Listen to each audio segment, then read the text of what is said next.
Hello, welcome to my little corner of the crafting world. Today I thought I'd pop on here and share a video. I'm working on covers, 2 covers for Jane Austen journals. And I thought I'd just show you some of my process here. Some of you might be interested in how I go about doing this. And the first thing that I do, which I might do another video on, I think I have one like 2-3 years ago how I did it, but I'll show you how I put the fabric onto the cardstock. But because I used to glue it, and now I use heat bond. I think it's called heat bond anyways, and iron it on. It's so much easier. And it doesn't wrinkle the paper as much. So, and this is some vintage fabric that's been, I think it's probably been avocado dyed. It's a real pretty pink. And this is the inside. We're going to make one cover out of that. And then this is some upholstery fabric that I got years ago at a sale. Upholstery fabric store was going out of business.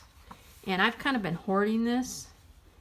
And so I wanted to make a special cover out of it, just not any. And I think a Jane Austen cover will be a good cover for that. So this is how I go about it. And also, one cover I want to put her on the front, and another cover I want to try to put some words on the front this time and see which one customers might like better. So that's another thing that I'm doing. So I have this picture that I took out of the digital kit, and I cut it out and I edged it with gold, and I actually put some glossy accents on here. The glossy accents is extra, you don't actually have to do that. And I thought that one would be nice for there. And then I made some words on my computer and backed them in a blush pink. And we all know how they say most ardently. And I thought that might be a good word. And I've got 2 different kinds here, so I can play with that. And then a lot of times I'll start out with appliques. These appliques are really nice. This was a big long applique. And I cut it in half. Actually, I think it went like this maybe. And I cut it in half. And they're just nylon appliques in white. And they're real nice for backgrounds. And you can also cover them up a little bit if you want to with the image as a background. And you don't feel so bad using, you know, the real fancy appliques that you might cover up some real pretty parts. So you don't feel so bad about doing that. So I was going to do something with these 2 and then have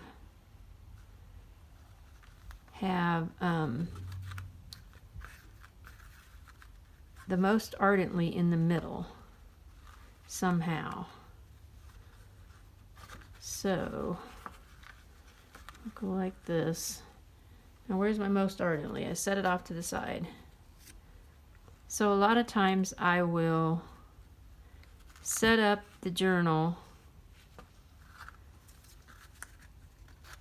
and play with the different appliques for a while until I get some set up that I really like. And somehow I'm doing this different. Okay, there's one thing that goes like that. Most ardently. I think I like the biggest one, if I'm going to try. And if I don't like the most ardently in the end, I can always get another lady. I just wanted to try and see what some people, and then on this one, this is real sparkly thread. So it's very pretty in person. And this was one long applique too that I cut in half, which I think it went something like that. And I cut it in half so that we could put it on different places on here. And then I thought this might go up here. Now sometimes when you do this and you have the picture on top and the applique underneath, you have to be careful about how you're gluing everything in place because of positioning. So, and then I had this flower, and this has got sequins on it and pearls, and it sparkles too. I don't know, sometimes the camera doesn't pick up the sparkly. So I kind of want to see her hand, but then again. And then I have a couple little pieces of applique that I cut out from a bigger, huge applique. It's got a lot of beads in it that I thought I would set in the center of this flower. And I wasn't sure about this one. That was part of this one that I cut off. I might set it up here. I might not. And then here I had a couple just plain embroidered flowers. And when we're done, we will probably put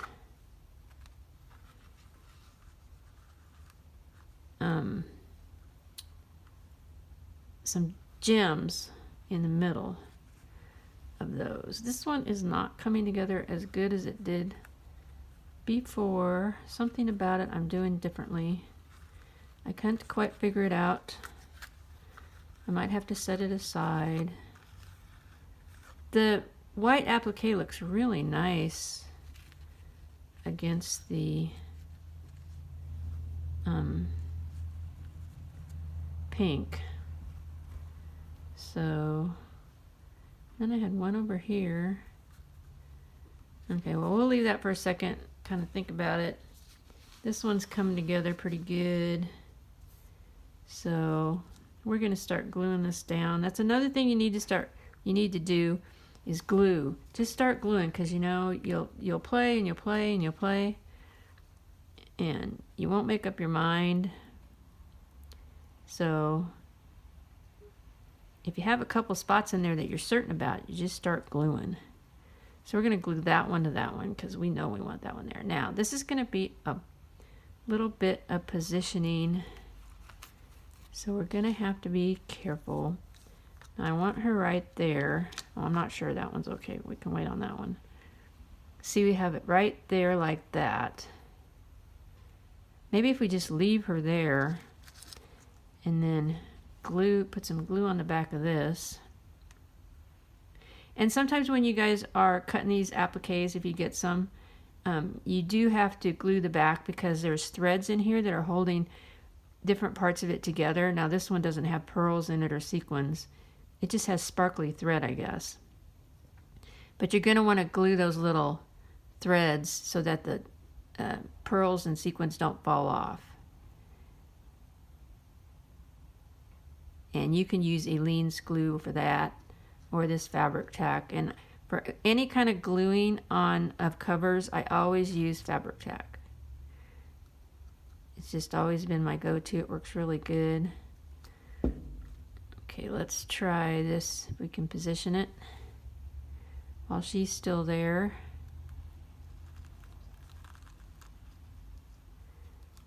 It was right at the top. She was just like that. All right, and then because glue will seep through the applique, I usually use a paper towel to press it down because it's delicate. And then sometimes you'll find you'll have a little edge you have to glue a little bit more after you're done. You might have to take a little glue. Just see what ends up sticking for right now. Now I want to check her one more time, make sure we got her up high enough where she's at. Because see, we want this applique to fit on there and not go over the edge. So see, I think I just pushed her up just a little bit more. Okay. So I'm going to do this with half and half. I'm going to go like this. And I'm going to glue the top first. Now, another thing you could do if you wanted to, like on the Most Ardently I did, I backed it. I printed it out because it prints better. Cardstock doesn't print as vibrantly as photo paper, and I use HP photo paper because I have an HP printer and I get better prints out of it. But you could back this on cardstock to give it a little bit of weight. I think she's going to be fine because I put the glossy accents on her. Make sure she's not tilted too funny. She's straight on the cover.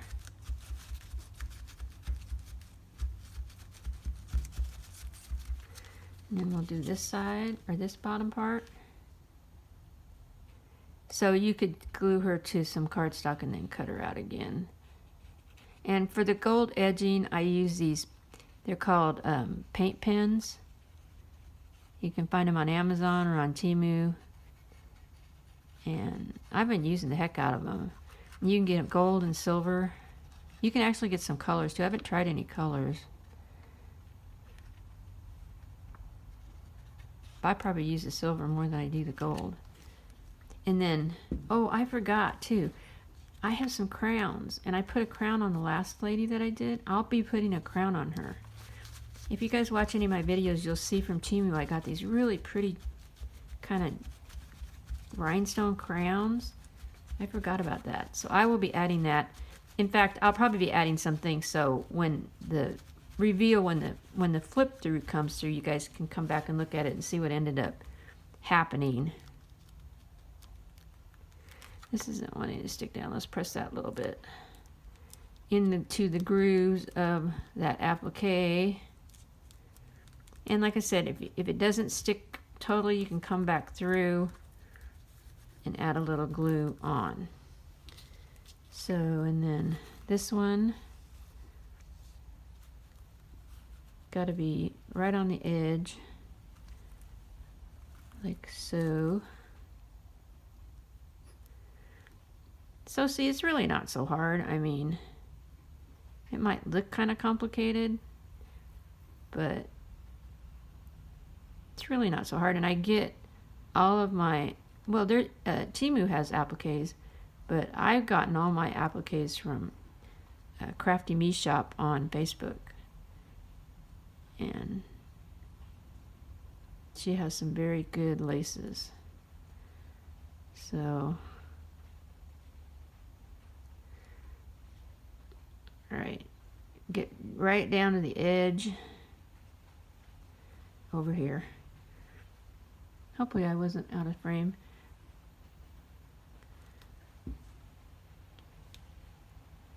I can hear the rain. I guess we're gonna have like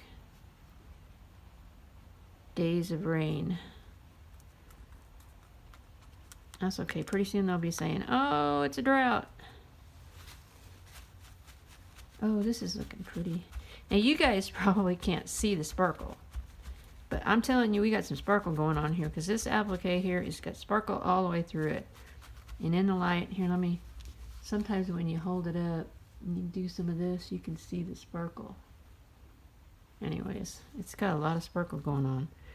Now we're going to put this a little bit here, like so.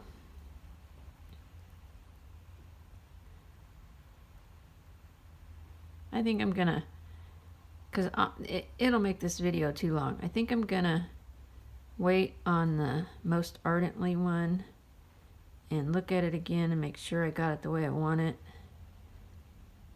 And then you guys can come when I do the flip through and you can see what I ended up doing. Because it's basically the same theme. Positioning everything first. Playing with it for a while until you get it. In fact, I'll even walk away. I'll leave it sitting there, set up. Or did I do it like this? Oh, I kind of want her hand to be showing. Okay, and I'll walk away and come back and look at it and say, oh yeah, okay, I like that. This is real pretty. And then I think I'm going to put this up here somewhere. I'll think on it. It's just some more pearls. And then also on these covers, so I'll be getting my gems out. Let me put the lid on this thing so it doesn't leak anywhere. Oh, we got it. See, we have a pearl that left the building. So one of these pearls left. Now it might be off of this one, or it might be off of this one. No, I think this one's got all of them, so it's probably off of this one. So I can actually glue that back on there if I want to, if it was like a flower and I wanted it to stay, or I can, but I don't know if you guys have been watching my Temu hauls, but I've got some gems and things, and so I will go through my buckets of gems and I will place some on here and try to decide if I like them, to add a little bit to the cover. There was another bead. Where did that bead come from? I saw it roll. I'll have to find it in a minute. So there's that one, and then I have this one of beads, and I really like to use these little water drop ones. They're very clear. I don't know if you can see them. I like to add those around. So those are nice. And then one really special one. Oh, I have these. I'll just open this up so you can see. I have different ones in here. I just got these pink hearts and these white hearts. And I kind of like the white heart. I did it earlier and I kind of liked the white heart. I thought it was kind of pretty. So I like that. So I'll probably add one of those. And then my last box is this one. And this one has got all kinds of jeweled ones. And I really liked, when I tried it earlier, I liked the clear ones. And on this one here, when I finish it, I kind of thought maybe I would put some clear ones in the middle of these flowers and make it sparkle a little bit more. And then the last little bit out of this box that I really liked was these pink hearts. And those make nice little accents on there and make the whole cover kind of pretty. So I'll get some gems and put those on the front to bling it up some. And then the crown right there.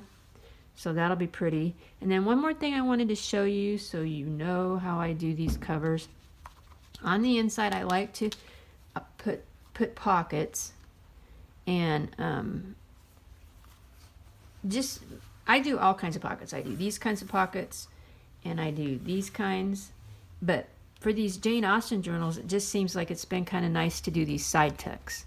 So I take and I punch out 2 strips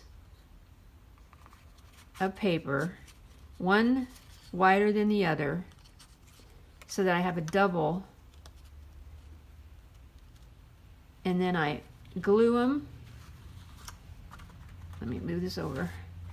And then I glue them just the edge so that this can be a tuck and this can be a tuck. So it ends up being a double tuck. And then I also have some pink distressed ink, and I'll ink the edges of this like this. And so that makes me a nice little tuck on the front page, a pretty delicate tuck. And then I have different punches, so I'll try to decide, like I had this one, that's one, that's the same. And then I had this one, which is a bigger one, but I thought that looked too busy when you laid it down. So I wasn't too, I'll use this for something else. I'll just use it like for one tuck. Maybe even cut off a little bit more and use it for one tuck. And I kind of like this one too. It's a little small, so I might make a bigger one, but I kind of thought that was not very busy, so make it a little wider, because I only had a little bit of paper left, so I made a really tiny one. But this will be great for borders and stuff like that. This is, you could even make a bottom tuck, not on the cover, but on a page, so you have 2 tucks there. So I'll do that. So that's a little. Oh, and then one other thing I might put on the cover, I might put bows, little tiny bows, not big bows. I might put a bow, or I have a white bow. So there's a little bit about how I make covers. I hope that's helpful to you. If you have any questions, just ask. No, I don't like that. And and I'm happy to answer it. And once I'm finished, I hope you come back and see the flip through of my Jane Austen journals and see how I ended up finishing these covers. And if there's any videos that you guys would like to see, you can leave it in the comments. I'd be happy to see if I could try to do it. I've been doing this for a while, so I might know how to do it, and or do with the video that you might be interested in seeing. And so thank you so much for stopping by, and I hope you have a great day.